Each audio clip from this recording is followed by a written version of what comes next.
Hi everyone. We're just going to start off the lesson by going over a few basics with networks. I personally love this topic. You get to do lots of drawing, you get to do lots of problem solving, and it's got quite a few practical applications for real life, such as looking at rail systems, road networks. You can even look at things such as social networks and the way we interact with people. There's certainly a lot of practical uses for it. But before we get stuck into anything too major, we just need to go over a few basic bits of terminology. So you'll currently see on the screen here, I've just drawn a basic network. And a network is made up of a few bits and pieces. So we have vertices or nodes. You'll usually find that they're like coloured in dots.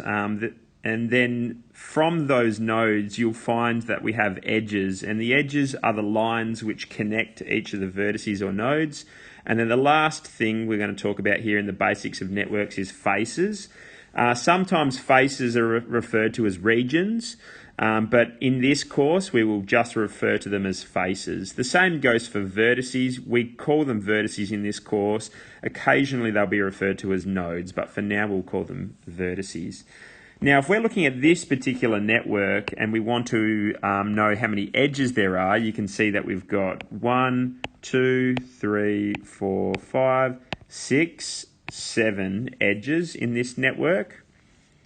I'll just remove those. And then the next thing we can look at is the number of faces.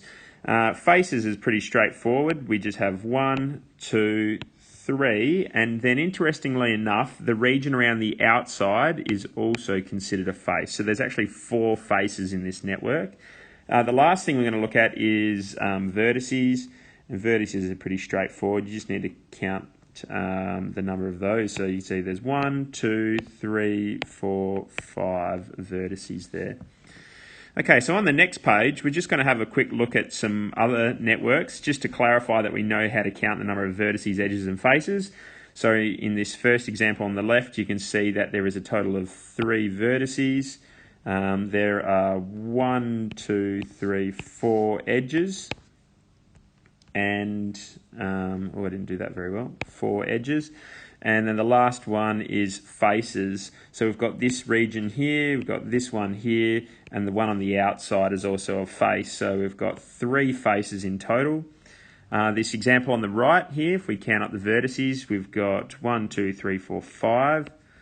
Number of edges, we've got 1, 2, 3, 4, 5, 6, and 7. So 7 edges. Faces, there is 1, 2, 3, and 4. So don't forget that outside region around the network counts as a face as well. Okay. Now I'll get you just to summarise the notes that we've just covered and also complete exercise 5A.